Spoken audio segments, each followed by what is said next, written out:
The ultimate beginners guide to market structure में आपका स्वागत है।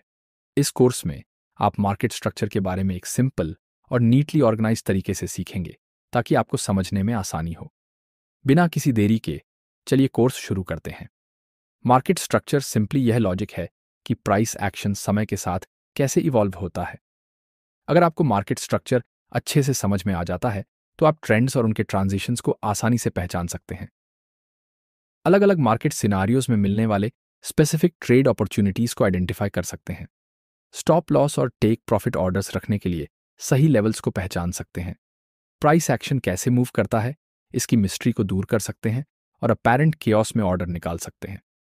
चाहे आप कोई भी स्ट्रैटेजी या अप्रोच यूज करें, मार्केट स्ट्रक्चर का नॉलेज आपके लिए बहुत फायदेमंद रहेगा। जब कोई प्राइस चार्ट को देखता है तो सबसे पहले जो चीज नोटिस होती है वो ये है कि मार्केट हाईज और लोज बनाता है। भले ही प्राइस एक्शन बहुत केओटिक लगे, हमें फिर भी यह महसूस होता है कि इसके पीछे कोई स्ट्रक्चर है। हाईज और लोज के बिहेवियर के 3 बेसिक टाइप्स होते हैं और भले ही यह सिंपल लगे, बाद में आप देखेंगे कि यह काफी इंट्रिकेट हो सकता है। मार्केट 3 तरीकों से मूव कर सकता है: अप ट्रेंड, डाउन ट्रेंड या साइडवेज मूवमेंट। इन तीनों मार्केट सिनारियोज को पहचानने का बेस्ट तरीका डाउ थ्योरी से आता है। अप ट्रेंड को हायर हाईज और हायर लोज से आइडेंटिफाई किया जाता है। अप ट्रेंड में बायर्स ज्यादा स्ट्रांग होते हैं, इसलिए अपवर्ड प्राइस मूवमेंट्स का सम डाउनवर्ड प्राइस मूवमेंट से ज्यादा होता है। डाउन ट्रेंड को लोअर हाईज और लोअर लोज से आइडेंटिफाई किया जाता है। डाउन ट्रेंड में सेलर्स ज्यादा स्ट्रांग होते हैं, इसलिए डाउनवर्ड प्राइस मूवमेंट्स का सम अपवर्ड प्राइस मूवमेंट से ज्यादा होता है। साइडवेज मूवमेंट को फ्लैट हाईज और फ्लैट लोज से पहचाना जाता है। साइडवेज मार्केट में अप और डाउन प्राइस मूवमेंट्स का साइज लगभग इक्वल होता है। एक और पर्सपेक्टिव से देखें तो अप ट्रेंड में डिमांड सप्लाई से ज्यादा होती है, डाउन ट्रेंड में सप्लाई डिमांड से ज्यादा होती है। साइडवेज मूवमेंट में सप्लाई और डिमांड एक इक्विलिब्रियम में होते हैं, इसीलिए ट्रेंड के साथ ट्रेड करना मेजर रिवर्सल पकड़ने की कोशिश करने से ज्यादा आसान होता है। ट्रेंड के साथ ट्रेड करना आसान है, लेकिन रिवर्सल इवेंचुअली आएगा ही आएगा, इसलिए उसके लिए तैयार रहना जरूरी है। डाउ थ्योरी को देखें तो प्राइस एक्शन के रिवर्स होने के 4 मेन तरीके होते हैं: फेलियर स्विंग, जिसे पुल बैक भी कहते हैं; नॉन फेलियर स्विंग, जिसे एक्सपैंडिंग पिवट या ट्रैप भी कहते हैं; डबल टॉप या बॉटम; और वी पैटर्न, जिसे क्लाइमैक्स भी कहते हैं। अब हम इन रिवर्सल पैटर्न्स के पीछे की लॉजिक को समझते हैं। जैसा कि हमने पहले देखा, अप ट्रेंड में हायर हाईज और हायर लोज बनते हैं, लेकिन एक सर्टेन पॉइंट पर मार्केट नया हायर हाई बनाने में फेल हो जाता है। इसका सिंपल लॉजिक ये है कि बायर्स की स्ट्रेंथ कम हो रही है और वे नया हाई बनाने में फेल हो रहे हैं, जिससे सेलर्स को एंट्री का मौका मिल जाता है। फेलियर स्विंग कंफर्म करने के लिए प्राइस को प्रीवियस लो तोड़ना होता है, जिससे एक नया लोअर लो बनता है। यह सिग्नल देता है कि सेलर्स अब मार्केट में एक्टिवली एंटर कर रहे हैं और प्राइस डाउनसाइड की ओर मूव कर सकता है।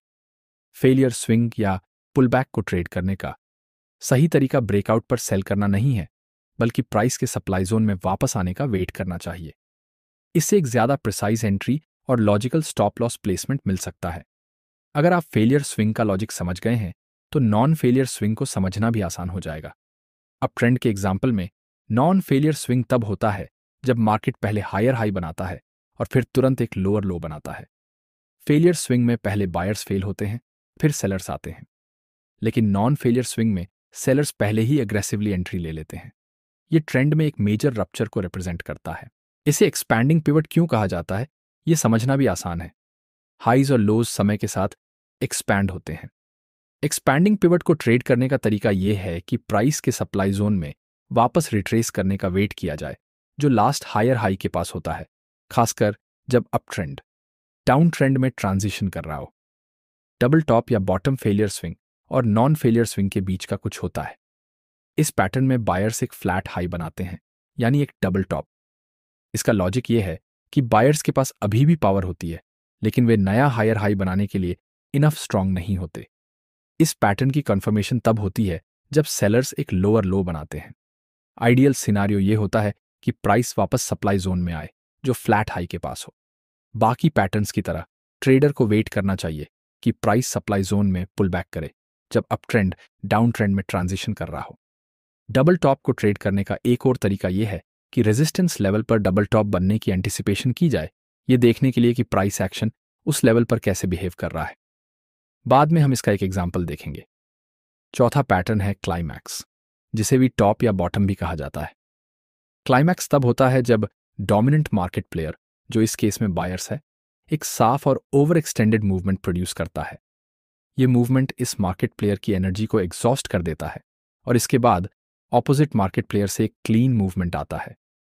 इस पैटर्न को ट्रेड करने का तरीका यह है कि प्राइस एक्शन के सटल रिवर्सल मैकेनिक्स को क्लोजली ऑब्जर्व किया जाए, खासकर जब प्राइस ओवर एक्सटेंडेड हो।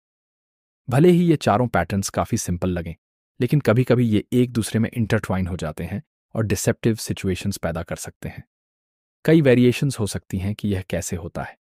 उदाहरण के लिए, इस इलस्ट्रेशन में हमारे पास एक डबल टॉप है जिसे लोअर लो कंफर्म कर रहा है। हालांकि मार्केट सप्लाई जोन को रिस्पेक्ट नहीं करता, जहां से एक शॉर्ट ट्रेड फ्रेम किया जा सकता था, और एक हायर हाई बना देता है। इसका मतलब है कि मार्केट ने ट्रेंड रिवर्सल के बजाय एक एक्सपैंडिंग पिवट या नॉन फेलियर स्विंग को अपसाइड में क्रिएट कर दिया। नोटिस करें कि हाइज और लोज के एवोल्यूशन में एक छोटा सा चेंज कैसे ट्रेंड रिवर्सल के कॉन्सेप्ट को ट्रेंड कंटिन्यूएशन में बदल देता है। ट्रेडर को रियल टाइम में नए सिनारियो के साथ अडेप्ट करना आना चाहिए, जिसका मतलब है कि लो के पास डिमांड जोन में ट्रेड को फ्रेम करना। अब तक हमने मार्केट स्ट्रक्चर को सिर्फ हाइज और लोज के नजरिए से देखा है, लेकिन जब हम कैंडल बॉडीज और शैडोज को ऐड करते हैं तो चीजें और ज्यादा इंटरेस्टिंग और इंट्रिकेट हो जाती हैं। हाइज, लोज, कैंडल बॉडीज और शैडोज के बीच का रिलेशनशिप मार्केट स्ट्रक्चर की इंटरप्रिटेशन को बदल देता है। इससे चार कॉन्सेप्ट्स सामने आते हैं: true breakout, solid structure, false breakout और फेक स्ट्रक्चर। चलिए इसे अप ट्रेंड के एग्जाम्पल से समझते हैं। इमेजिन करें कि प्राइस एक हायर हाई बनाता है और पिछले हाई के ऊपर क्लोज करता है। टेक्निकली यह एक ट्रू ब्रेकआउट है। इसका मतलब यह भी है कि इन दो हाइज के बीच का लो एक सॉलिड स्ट्रक्चर माना जा सकता है। इसका रीजन यह है कि जिन बायर्स ने लो से मूवमेंट शुरू किया था, वे एक हायर हाई बनाने और लास्ट हाई के ऊपर क्लोज करने में सफल रहे, यानी उन्होंने खुद को प्रूव कर दिया। अब थोड़ा अलग सिनारियो देखें। प्राइस एक हायर हाई बनाता है, लेकिन लास्ट हाई के ऊपर क्लोज नहीं करता। यह एक फॉल्स ब्रेकआउट है, जिससे बीच का लो फेक स्ट्रक्चर बन जाता है। इसका कारण यह है कि बायर्स ने भले ही प्रीवियस हाई को पार कर लिया हो, लेकिन सेलर्स ने उन्हें अब्जॉर्ब कर लिया और प्राइस को लास्ट हाई के नीचे क्लोज करा दिया, जिससे यह दिखता है कि बायर्स उतने स्ट्रांग नहीं हैं जितना वे दिख रहे थे। ध्यान दें कि हाइज और लोज के हिसाब से मार्केट एक डायरेक्शन में बढ़ सकता है, लेकिन जब हम कैंडल बॉडीज और शेडोज को देखते हैं तो एक ट्रेंड चेंज हो सकता है। फॉल्स ब्रेकआउट को बुल ट्रैप पैटर्न के रूप में देखा जा सकता है, जहां बायर्स को ऊपर जाने के लिए मिसलीड किया जाता है, लेकिन मार्केट तुरंत नीचे गिर जाता है। इसी तरह फॉल्स ब्रेकआउट को बेयर ट्रैप पैटर्न भी माना जा सकता है, जहां सेलर्स को डाउनसाइड की तरफ मिसलीड किया जाता है, लेकिन मार्केट तुरंत ऊपर चला जाता है। बिगिनर्स अक्सर सोचते हैं कि एक बार अप ट्रेंड एस्टैब्लिश हो जाने के बाद हाई के ब्रेकआउट पर लॉन्ग जाना या डाउन ट्रेंड में लो के ब्रेकआउट पर शॉर्ट जाना अच्छा आइडिया है, लेकिन यह बहुत ही गलत सोच है, दो कारणों से। पहला, ब्रेकआउट ट्रेडर्स मार्केट मैनिपुलेशन के लिए आसान शिकार होते हैं। वे ही होते हैं जो बुल और बेयर ट्रैप्स में फंस जाते हैं। दूसरा कारण यह है कि ब्रेकआउट ट्रेडिंग बहुत ही इम्प्रिसाइज होती है। आपको ब्रेकआउट ट्रेडर नहीं बनना चाहिए, बल्कि पुलबैक ट्रेडर बनना चाहिए। इससे आप छोटे स्टॉप्स लॉस, ज्यादा प्रिसाइज एंट्रीज और बड़े टारगेट्स का फायदा उठा सकते हैं। जब ब्रेकआउट होता है तो मार्केट में एंट्री लेने का टेम्पटेशन बहुत स्ट्रांग होता है, लेकिन एक ट्रेडर को पेशेंस रखना चाहिए और पुलबैक का वेट करना चाहिए। कई बार पुलबैक हमारी एक्सपेक्टेशन के हिसाब से नहीं होता, लेकिन कोई बात नहीं, मार्केट में हमेशा नई ट्रेड अपॉर्चुनिटीज मिलती हैं। ट्रेडिंग में प्रिसीजन कोई फालतू की चीज नहीं, बल्कि एक जरूरत है। इमेजिन करें कि स्टॉप लॉस और टारगेट दोनों सेम लेवल्स पर हैं, लेकिन सिर्फ एंट्री चेंज होती है। एक ज्यादा precise entry risk reward ratio को काफी हद तक इंप्रूव कर सकती है। यही टेक्निकल एनालिसिस का मकसद होता है, एंट्री के लोकेशन और टाइमिंग को इंप्रूव करना, ताकि रिस्क मिनिमाइज हो और रिवॉर्ड मैक्सिमाइज हो। मार्केट स्ट्रक्चर और लिक्विडिटी के बीच के रिलेशनशिप को समझना भी बहुत जरूरी है। सबसे पहले लिक्विडिटी को डिफाइन करते हैं। लिक्विडिटी का मतलब होता है कि मार्केट को बिना सिग्निफिकेंट प्राइस चेंज के कितनी आसानी से ट्रेड किया जा सकता है। लिक्विडिटी सीधे मार्केट डेप्थ से जुड़ी होती है, यानी प्राइस लेवल्स पर कितनी ऑर्डर्स मौजूद हैं। जितना डीप मार्केट होगा, उतनी ज्यादा लिक्विडिटी होगी। प्राइस चार्ट में कुछ स्पेसिफिक लोकेशंस होती हैं जहां मार्केट की डेप्थ ज्यादा होती है और इसलिए लिक्विडिटी भी ज्यादा होती है। इन जगहों में सबसे ऑब्वियस लोकेशंस हैं हाइस के ऊपर और लोस के नीचे, यहाँ नेचुरली ऑर्डर्स का क्लस्टर होता है, क्योंकि कई ट्रेडर्स या तो अपनी स्टॉप लॉस ऑर्डर्स वहीं रखते हैं या ब्रेकआउट ट्रेडिंग स्ट्रैटेजी का इस्तेमाल करके एंट्री लेते हैं।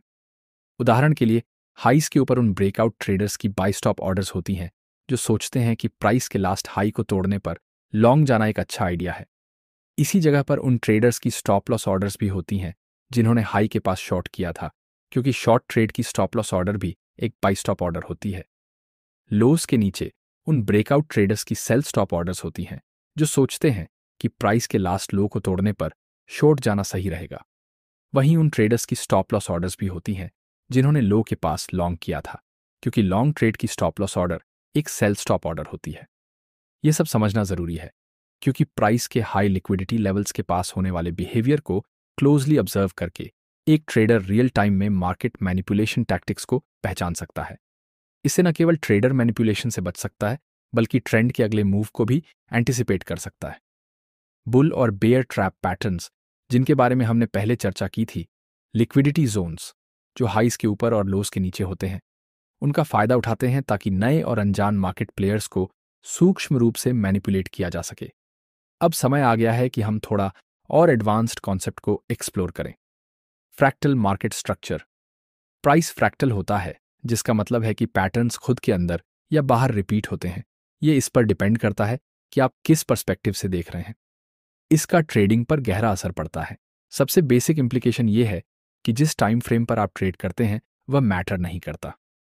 Price action same behaviour produce करता है, चाहे वह 1 सेकंड टाइम फ्रेम हो या मासिक समय फ्रेम। एक और इंटरेस्टिंग बात यह है कि आप एडजेसेंट टाइम फ्रेम्स में क्या हो रहा है ये देख सकते हैं बिना बार बार टाइम फ्रेम्स स्विच किए। उदाहरण के लिए, होम टाइम फ्रेम में बड़े हाइज और लोज, हायर टाइम फ्रेम में छोटे हाइज और लोज होते हैं। होम टाइम फ्रेम में छोटे हाइज और लोज स्मॉलर टाइम फ्रेम में बड़े हाइज और लोज बन जाते हैं। जब हम प्राइस एक्शन की फ्रैक्टल नेचर को मार्केट स्ट्रक्चर इनसाइट्स के साथ जोड़ते हैं तो हम बहुत इंटरेस्टिंग कंक्लूजन्स पर पहुंचते हैं। फ्रैक्टल का मतलब है कि हाइज और लोज की एक सीरीज अपने अंदर ही बार बार रिपीट होती है और यूनिक अपॉर्चुनिटीज क्रिएट करती है। उदाहरण के लिए, इस इलस्ट्रेशन में आप देख सकते हैं कि एक हायर हाई और एक हायर लो बना है, जो कि एक अप ट्रेंड को दिखाता है। हम थोड़ा और गहराई में जा सकते हैं और मार्केट को ज्यादा डिटेल में देख सकते हैं। इस कलर में हम एक छोटे फ्रैक्टल को देख सकते हैं जो कि बड़े फ्रैक्टल के अंदर बना हुआ है। ध्यान दें कि बीच में जो ये रिट्रेसमेंट है वह टेक्निकली ऊपर जा रहा है, लेकिन उसके अंदर एक छोटा फ्रैक्टल नीचे की तरफ मूव कर रहा है।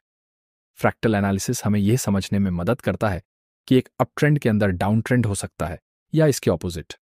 ज्यादा पावरफुल रिवर्सल्स तब होते हैं जब दोनों फ्रैक्टल एक ही डायरेक्शन में अलाइन हो जाते हैं। ये एक तरह का पैराडॉक्स है। आपकी पर्सपेक्टिव के हिसाब से प्राइस एक ही समय में ऊपर और नीचे दोनों जा सकता है। ये तभी समझा जा सकता है जब आप प्राइस एक्शन की फ्रैक्टल नेचर को देखेंगे। हालांकि ये थोड़ा कंफ्यूजिंग लग सकता है, लेकिन ये एक्चुअली एक मेजर अपॉर्चुनिटी है। एक बड़े फ्रैक्टल में जो ऊपर जा रहा है, हम एक छोटा फ्रैक्टल देख सकते हैं जो नीचे जा रहा है, और उस छोटे फ्रैक्टल के अंदर एक और भी छोटा फ्रैक्टल हो सकता है जो ऊपर जा रहा हो, और यह सिलसिला ऐसे ही चलता रहता है। ये बहुत यूजफुल है क्योंकि छोटे ट्रेंड्स बड़े ट्रेंड्स के लिए काउंटर पॉइंट क्रिएट करते हैं। जब फ्रैक्टल एक ही डायरेक्शन में होते हैं तो ट्रेडिंग करना आसान हो जाता है। किसी भी ट्रेंड में एक डोमिनेंट मार्केट प्लेयर और एक सब डोमिनेंट मार्केट प्लेयर होता है। अप ट्रेंड में डोमिनेंट प्लेयर बायर्स होते हैं क्योंकि उनके पास कंट्रोल होता है। सेलर्स सब डोमिनेंट होते हैं क्योंकि वे सिर्फ रिट्रेसमेंट ही क्रिएट कर सकते हैं। डाउन ट्रेंड में इसका उल्टा होता है, सेलर्स के पास कंट्रोल होता है और बायर्स सिर्फ रिट्रेसमेंट बना सकते हैं। साइडवेज मूवमेंट में कोई क्लियर डिस्टिंक्शन नहीं होती क्योंकि बायर्स और सेलर्स के पास लगभग इक्वल पावर होती है। किसी भी मार्केट सिनारियो में हम कम से कम 2 फ्रैक्टल को आइडेंटिफाई कर सकते हैं, एक मेजर और एक माइनर। अगर आप किसी रियल प्राइस चार्ट को ध्यान से देखेंगे तो आपको 2 से ज्यादा फ्रैक्टल्स दिख सकते हैं, लेकिन एनालिसिस को सिर्फ 2 फ्रैक्टल्स तक सीमित रखना सबसे बेहतर सॉल्यूशन साबित होता है। ट्रेडर्स हमेशा मार्केट स्ट्रक्चर को मैप आउट करने के तरीकों की तलाश में रहते हैं क्योंकि इससे प्राइस मूवमेंट का मिस्ट्री और एम्बिग्विटी कम हो जाता है। इस प्रॉब्लम को सॉल्व करने के कई तरीके हैं और यह जरूरी नहीं कि ये तरीके एक दूसरे को एक्सक्लूड करें, बल्कि अलग अलग पर्सपेक्टिव्स को कंबाइन करके एक ही मार्केट सिनारियो को देखने से ज्यादा वैल्यू मिलती है। जब आप कोई प्राइस चार्ट ओपन करते हैं तो सबसे पहली चीज जो आपको डिसाइड करनी होती है वह है कि आप कितनी डेटा कंसिडर करने वाले हैं। अगर डेटा बहुत कम है तो आपको बड़ी पिक्चर समझने में मुश्किल होगी और आप डिटेल्स को सही से कॉन्टेक्चुअलाइज नहीं कर पाएंगे। अगर डेटा बहुत ज़्यादा है तो आप प्राइस एक्शन की इंपॉर्टेंट डिटेल्स और न्यूआंसेस को नहीं देख पाएंगे। ऑप्टिमल डेटा अमाउंट आपको दोनों चीज़ें देखने में मदद कर देता है, प्राइस एक्सट्रीम्स और कैंडलस्टिक के न्यूआंसेस। मैं हमेशा आपको सजेस्ट करता हूं कि जब कोई प्राइस चार्ट ओपन करें तो सबसे पहले हाइज और लोस को काउंट करें। इससे आपको यह समझने में मदद मिलती है कि प्राइस अभी मार्केट स्ट्रक्चर के किस हिस्से में है, कौन मार्केट को कंट्रोल कर रहा है और किन इंपॉर्टेंट लेवल्स पर ध्यान देना चाहिए। उदाहरण के लिए इस चार्ट में हम एक ऑप्टिमल प्राइस एक्शन देख सकते हैं। इस तरह हाइज और लोस को काउंट करके हम तुरंत अप ट्रेंड को रिकॉग्नाइज कर सकते हैं और इस केस में लास्ट डिमांड जोन को आइडेंटिफाई कर सकते हैं। अगर प्राइस वहां वापस आता है तो हम ये देख सकते हैं कि प्राइस वहां कैसा बिहेव करता है और ऑक्सिलरी टूल्स की मदद से इस बिहेवियर की कन्फर्मेशन ले सकते हैं। इस तरीके से आपको बार बार चार्ट को स्क्रॉल करने या टाइम फ्रेम्स को चेंज करने की जरूरत नहीं पड़ेगी, जो अक्सर कन्फ्यूजन पैदा करता है। मार्केट स्ट्रक्चर को ऑटोमेटिकली डिटर्मिन करने के कुछ तरीके भी हैं, जो खासतौर पर उन ट्रेडर्स के लिए यूजफुल हैं जिन्हें अभी प्राइस स्ट्रक्चर को पढ़ने का ज्यादा एक्सपीरियंस नहीं है। पहला तरीका है जिगजैग इंडिकेटर का यूज करना और दूसरा तरीका है विलियम्स फ्रैक्टल्स इंडिकेटर का यूज करना। सबसे पहले देखते हैं कि जिगजैग कैसे काम करता है।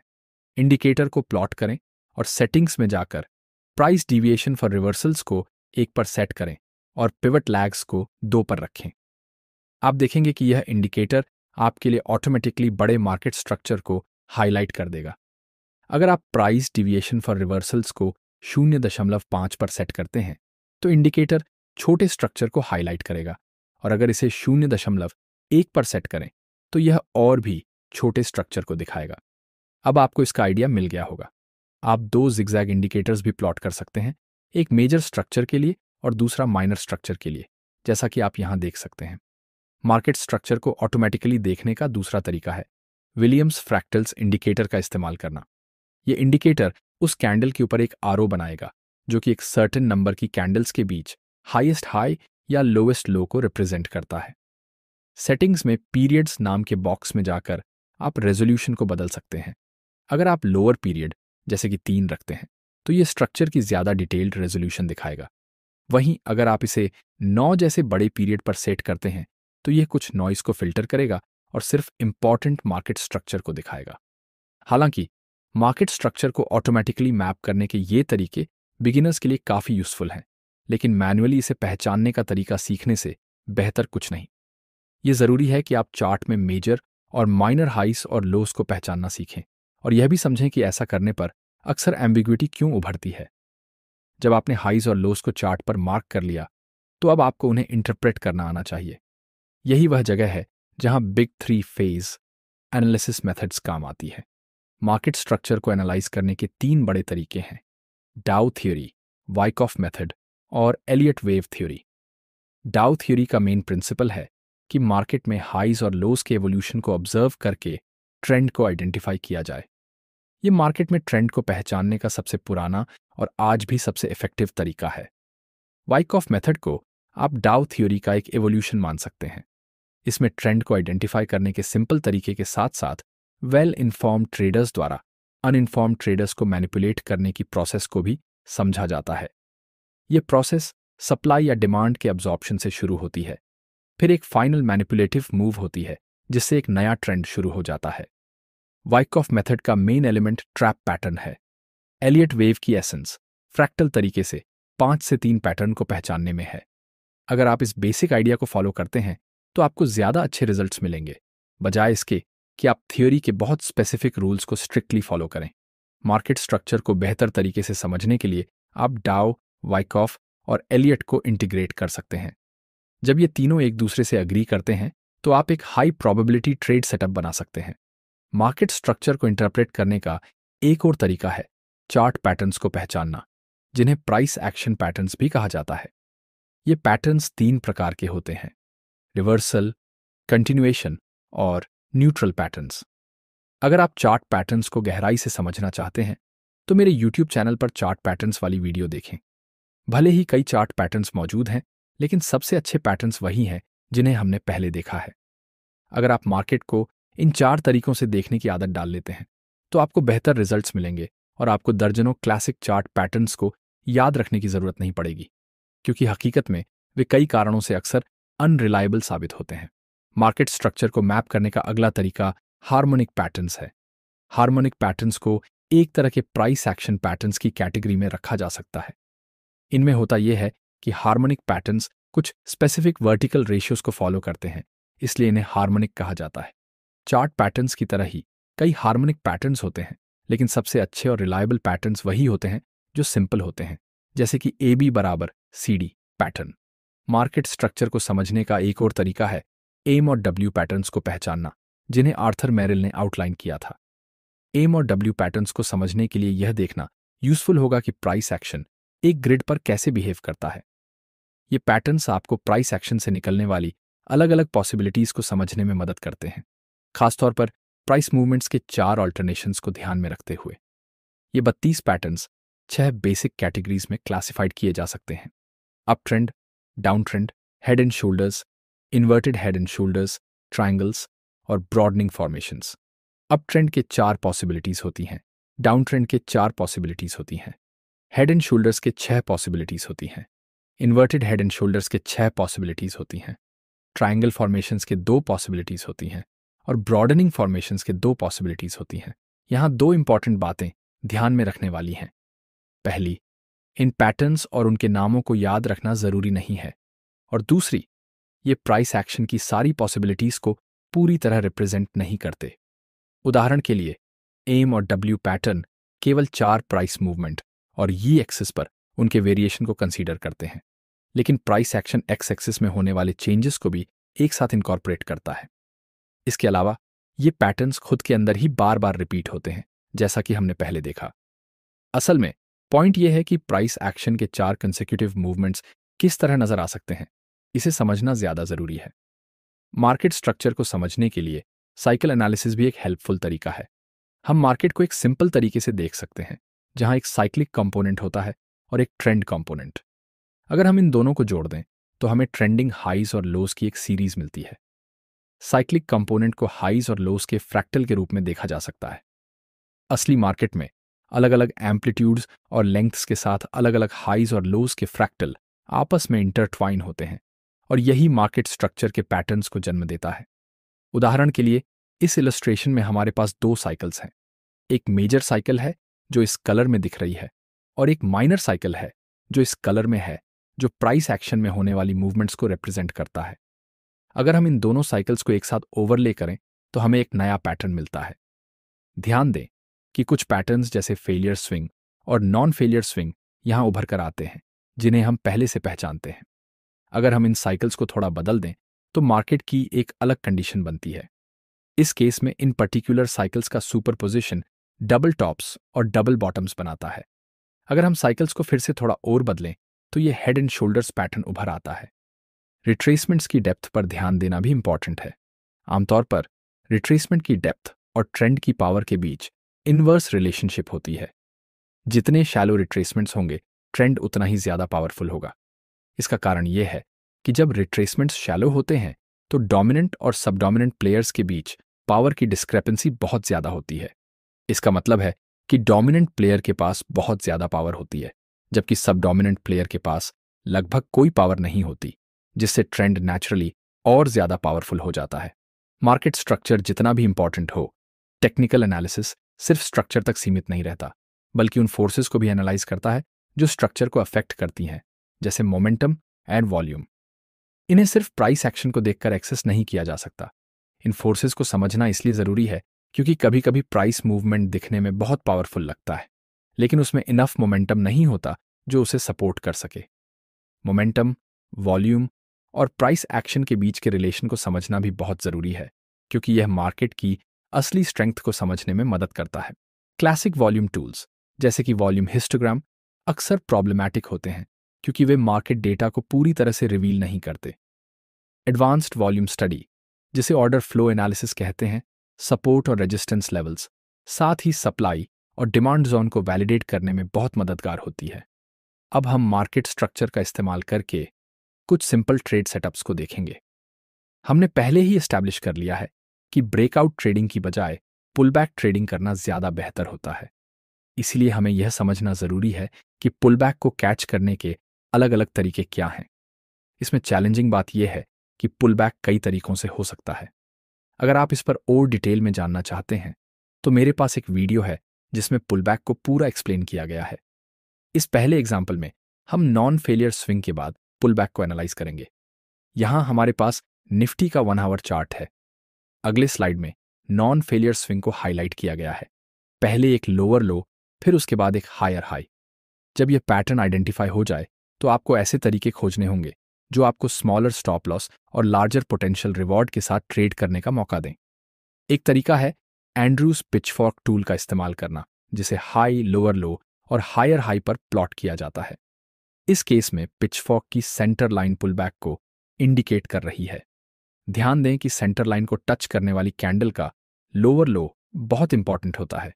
यही वह इंडिकेशन है जिसे देखकर ट्रेड को फ्रेम किया जा सकता है। एक और तरीका सिंपल फिबोनाची रिट्रेसमेंट टूल का इस्तेमाल करना है, जिसे नॉन फेलियर स्विंग की लार्जर लेग पर प्लॉट किया जाता है।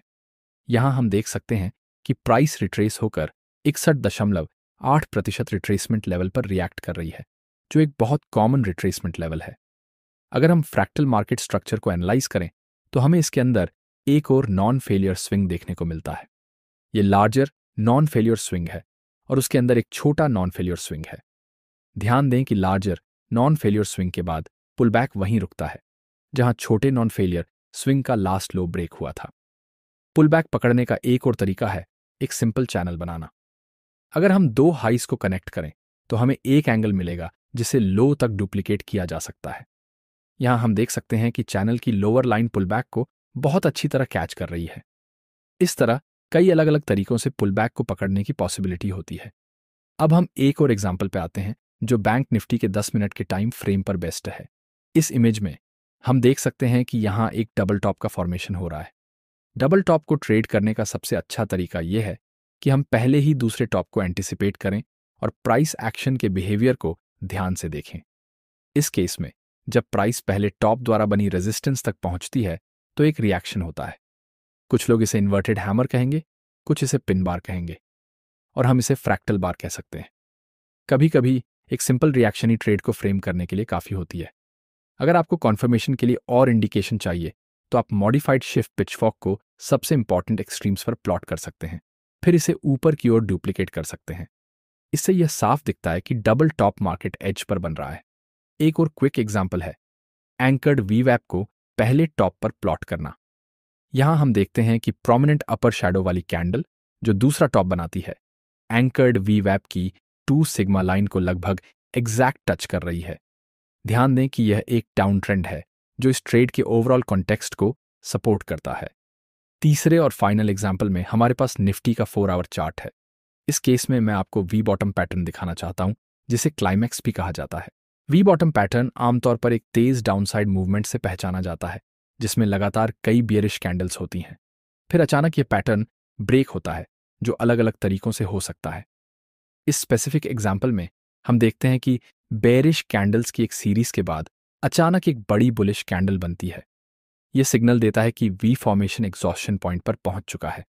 जितनी अधिक लगातार कैंडल्स एक डायरेक्शन में होंगी और जितना क्लियरली ये पैटर्न ब्रेक होगा, वी पैटर्न या क्लाइमैक्स उतना ही अधिक रिलायबल होगा। इस केस में हम देख सकते हैं कि ट्रेड आइडिया सफल रहा, लेकिन यह ध्यान रखना जरूरी है कि रिवर्सल कई तरीकों से हो सकता है। कभी कभी यह आउटसाइड कैंडल्स से होता है, कभी इनसाइड कैंडल्स से, कभी कभी कैंडल मूवमेंट बहुत स्मूथ होता है और कभी कभी डिसेप्टिव प्राइस एक्शन या छोटे ट्रैप पैटर्न्स भी बन सकते हैं जो आपको स्टॉप आउट कर सकते हैं, भले ही आपकी मार्केट डायरेक्शन सही हो। यही इस कोर्स को समाप्त करते हैं। मार्केट स्ट्रक्चर इससे कहीं ज्यादा डेप्थ टॉपिक है, लेकिन अगर आप बिगिनर हैं तो यह एक अच्छा स्टार्टिंग पॉइंट है। उम्मीद है कि इस वीडियो से आपको वैल्यू मिली होगी। अगर आप एडवांस्ड प्राइस एक्शन कॉन्सेप्ट्स और स्ट्रैटेजीज को समझना चाहते हैं तो आप मेरे चैनल पर और वीडियोस देख सकते हैं। अगर आपको यह वीडियो पसंद आया हो और आप चैनल को सपोर्ट करना चाहते हैं तो लाइक बटन दबाइए, चैनल को सब्सक्राइब करें, नोटिफिकेशंस एक्टिवेट करें, अपने विचार कमेंट सेक्शन में शेयर करें और इस वीडियो को अपने ट्रेडिंग कम्युनिटी के साथ शेयर करें। वीडियो देखने के लिए आपका बहुत बहुत धन्यवाद। अगले वीडियो में फिर मिलते हैं। Take care.